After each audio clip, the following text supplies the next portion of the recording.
akan menjelaskan sedikit pendahuluannya. Dulu di Maluku, khususnya di Ambon, orang-orang Kristen menghadapi banyak tantangan, seperti kurangnya pendeta dan mendapatkan tekanan dari pemerintah kolonial dan hubungan antar agama yang kadang tegang. Tetapi mereka tetap bertahan dan terus menyebarkan iman Kristen. Tokoh seperti Joseph dan Bernhard berperan penting dalam membantu membangun gereja, mendidik guru, dan menguatkan jemaat. Kisah kekristenan di Maluku ini bukan cuma soal agama, tetapi juga soal perjuangan. Perjuangan, identitas, dan perubahan besar dalam kehidupan masyarakat di sana. Oke, baik teman-teman, di sini saya akan membahas tentang kekristenan di Maluku, terutama di Ambon. Nah, kekristenan di Maluku ini atau di Ambon, terutama di Ambon ini memiliki sejarah yang kompleks. Nah, di Maluku terdapat beberapa mayoritas penduduk yang memeluk agama Kristen, memeluk agama Islam dan juga Katolik. Tapi Katolik ini berada di bawah keuskupan Ambonia. Nah, kekristenan di Ambon ini bermulai berkembang sejak masa kolonial, di mana saat bangsa Portugis yang membawa Katolik masuk ke wilayah Maluku.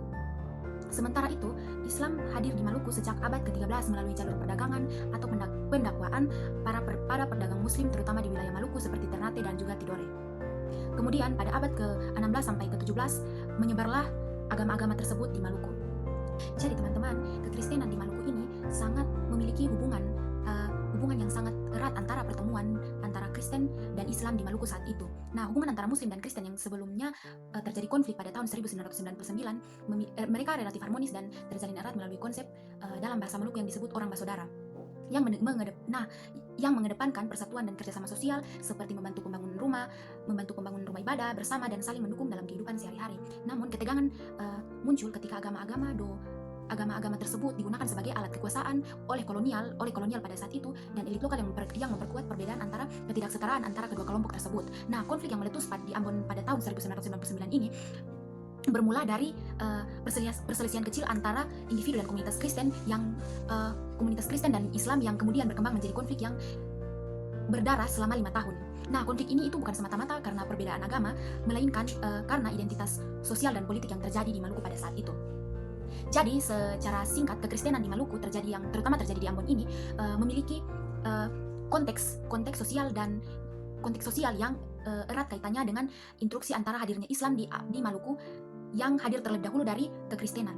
Nah, pertemuan antara Islam dan Kristen di Maluku merupakan proses yang sangat panjang dan melibatkan adaptasi budaya, politik kekuasaan, dan hubungan sosial yang kompleks yang sempat memuncak menjadi konflik. Namun kemudian dari semua konflik yang terjadi di sana, yang terjadi di Maluku, nah konflik-konflik itulah yang mewarnai sehingga terjadilah oleh konflik tersebut, maka tradisi persaudaraan mereka menjadi lebih kuat di sana.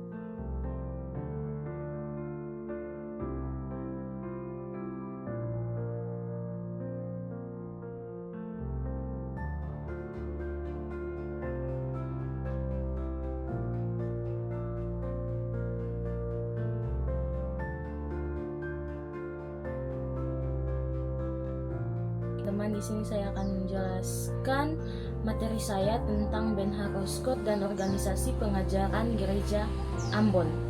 Bernhard Roscoe ini adalah seorang tokoh penting dalam pengembangan pendidikan dalam pengajaran di gereja Ambon.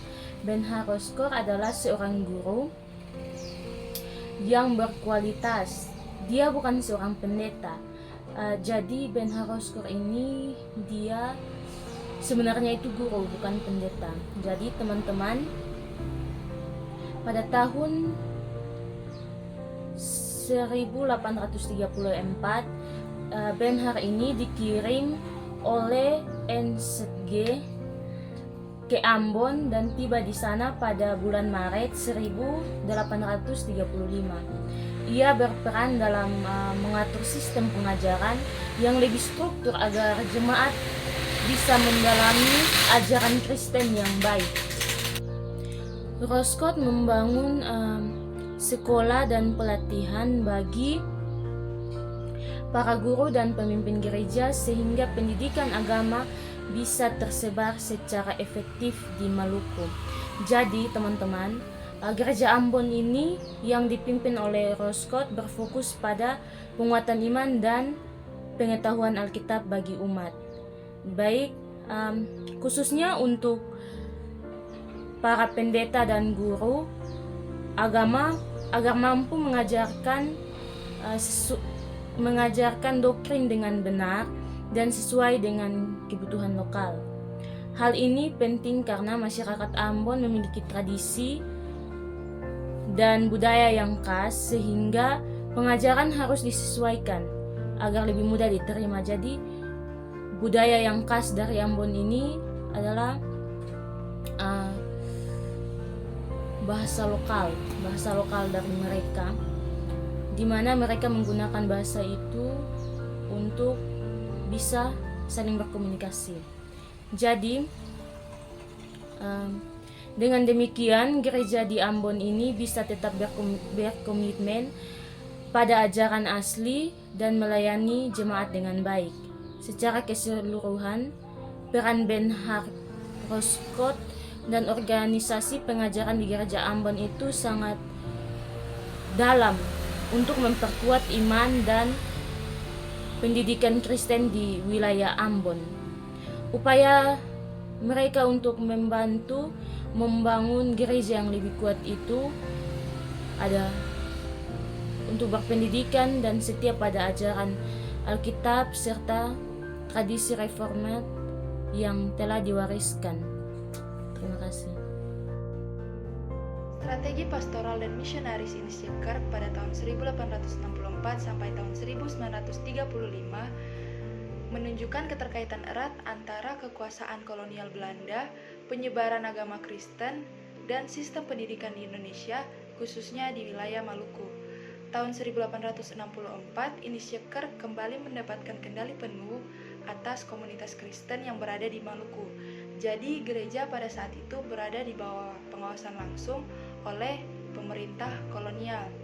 Fokus utama dari strategi ini yaitu membangun komunitas gereja yang kuat dengan pelayanan rohani yang teratur dan pendidikan agama yang baik, serta mengajak jemaat untuk menjalani kehidupan yang sesuai dengan ajaran Kristen. Strategi misionaris ini melibatkan pengiriman misionaris ke daerah-daerah terpencil dan mengembangkan sekolah-sekolah Kristen sebagai sarana pendidikan umum dan penyebaran agama.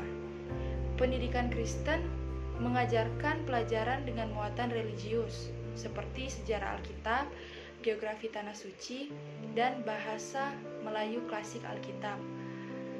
Pelatihan guru agama dan pemimpin gereja dilakukan agar sesuai dengan ajaran reformat. Dalam strategi ini menerapkan sistem hierarkis dalam struktur pastoral, yaitu pendeta Eropa berada di puncak dan hanya pendeta Eropa lah yang boleh memimpin sakramen. Kemudian untuk asisten pendeta dan guru agama berada di bawah pendeta Eropa. Kemudian pada tahun 1881 diangkat pendeta pribumi pertama namun belum mandiri. Dan pada tahun 1916 pendeta pribumi baru diizinkan memimpin sakramen secara penuh setelah mengabdi minimal 10 tahun. Kemudian dalam strategi ini juga didirikannya sekolah teologi seperti Stofil di Ambon. Pemerintah kolonial sendiri mendukung penyebaran agama Kristen untuk menyaingi pertumbuhan agama Islam dengan cara memberi fasilitas dan dana kepada gereja dan sekolah, serta pendidikan Kristen menjadi bagian sistem resmi, sedangkan pendidikan Islam di luar dari sistem. Kemudian pada abad ke-19 dan abad ke-20, praktik anak asuh atau anak piara di Maluku merupakan bentuk kerjasama antara umat Kristen dan Muslim, di mana keluarga Kristen menampung anak-anak Muslim dari marga yang sama untuk mendapatkan pendidikan di sekolah Kristen. Tetapi identitas keagamaan dari anak Muslim ini tetap dihormati. Kemudian pada tahun 1935 berdirinya GPM atau Gereja Protestan Maluku setelah puluhan tahun dalam sistem kolonial.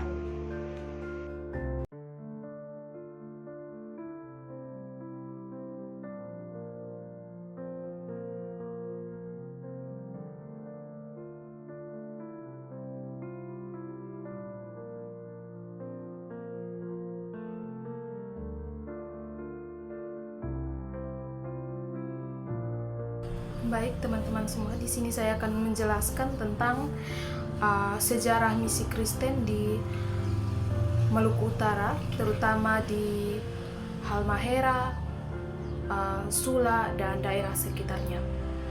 Jadi misi Portugis ini sempat hilang jejak pada abad yang ke-19 karena semakin berada di bawah pengaruh agama Islam. Namun pada tahun 1866 muncullah sebuah organisasi, yaitu organisasi yang berbasis Urtek Belanda, yaitu UZV atau Urtek Zending Vereniging, di mana organisasi ini bertujuan untuk menyebarkan agama Kristen dan melakukan pekerjaan misi di berbagai belahan dunia, terutama di daerah-daerah yang belum terjangkau oleh agama Kristen. Nah, UZV ini muncul pada tahun 1866 dan misionaris Van Dijk sebagai tokoh penting dalam dekade pertama. Van Dijk ini dia tiba di Galela.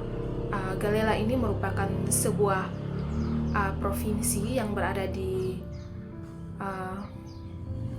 sebuah kecamatan yang berada di Kabupaten Halmahera Utara. Namun awal kedatangannya ini dia tidak diizinkan oleh Sultan Ternate untuk menetap di pedalaman. Namun pada tahun 1867 dia membangun sebuah desa Kristen yang bernama Duma, yang terinspirasi dari kitab Yesaya pasal 21 ayat 11. Dan pada tahun 1837 dia ditabiskan menjadi pendeta di gereja reformasi. Dan dia pun memulai pelayanannya di tempat itu. Namun pelayanannya berjalan lambat karena adanya persyaratan ketat yang dia tetapkan pada saat itu, yaitu tentang pertobatan, yaitu doktrin Kristen dan gaya hidup yang tidak bercela. Artinya calon baptisan juga diharapkan untuk memiliki gaya hidup yang sesuai dengan ajaran Kristen, yaitu hidup yang tidak bercela dan sesuai dengan nilai-nilai Kristen. Namun pada tahun 1900 Van Dijk meninggal. Peninggalannya itu setelah dia meninggal, Desa Duma menjadi pusat misi yang lebih terbuka bagi Halmahera, khususnya melalui pendirian sekolah pelatihan guru, di mana para guru mereka dididik untuk memainkan peran penting dalam mendirikan banyak sekolah dan jemaat baru di Halmahera Utara. Misi ini kemudian mengalami pertumbuhan yang stabil hingga penduduk Jepang pada tahun 1942, meskipun pada saat itu belum ada pendeta lokal. Setelah masa Jepang yang ditabiskan berasal ada 5 pendeta, ada 1 dari 5 pendeta yang ditabiskan berasal dari Halmahera Utara. Dan pada tahun 1949 komunitas Kristen ini resmi menjadi GMI atau Gereja Masehi Injili di Halmahera. Pergeseran ini tepat waktunya karena misionaris asing terpaksa meninggalkan Halmahera pada tahun 1952 karena adanya konflik antara Indonesia dan Belanda mengenai status Papua Barat. Terima kasih. Oke, selanjutnya materi tentang Protestan dan Katolik di Maluku Tenggara, yaitu Kepulauan Aru, Kei, dan Tanimbar. Wilayah Maluku Tenggara yang meliputi Kepulauan Aru, Kei, dan Tanimbar adalah salah satu daerah paling unik dan paling jauh dalam sejarah Kristen Indonesia. Selama masa kolonial, daerah itu menjadi tempat interaksi antara berkembang kolonial agama dan etnis. Masuknya Kristen ke wilayah ini terkait erat satu sama lain dengan kekuatan kolonial Belanda, misi Katolik Portugis, dan pengaruh masyarakat dengan sistem sosial. Misalnya Kepulauan Aru diketahui memiliki hubungan perdagangan yang kuat dengan Ambon dan daerah sekitarnya. Awal kekristenan di sini bukan dari penginjilan yang terstruktur, tetapi dari pengaruh tidak langsung melalui perdagangan dan guru-guru Ambon. Gereja Protestan mulai berkembang di abad ke-19 berkat kegiatan Zending Protestan Belanda. Sementara itu, Kepulauan Kei memiliki cerita yang sangat berbeda. Sejak awal abad ke-17, pengaruh Portugis dan kemudian Belanda membuat Kei menjadi salah satu daerah yang di mana kekristenan lebih sistematis. Belanda mendominasi wilayah itu, tetapi pengaruh umat Katolik Portugis masih membutuhkan waktu cukup lama. Di Kei, pengaruh Kristen Protestan dicampur dengan struktur tradisi atau adat yang sangat kuat. Misionaris dan guru-guru Injil belajar bekerja dengan pemimpin adat setempat, memastikan bahwa kekristenan adalah bentuk khas. Nah, lebih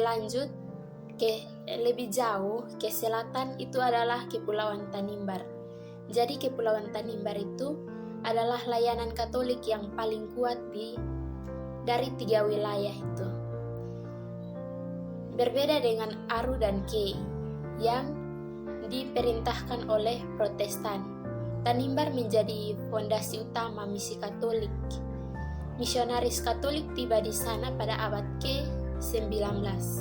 Mereka membawa pendekatan yang lebih struktur dan indah, termasuk membangun sekolah, rumah sakit, dan pusat pelatihan. Tantangan yang mereka hadapi bukan bagian kecil dari perlawanan budaya lokal.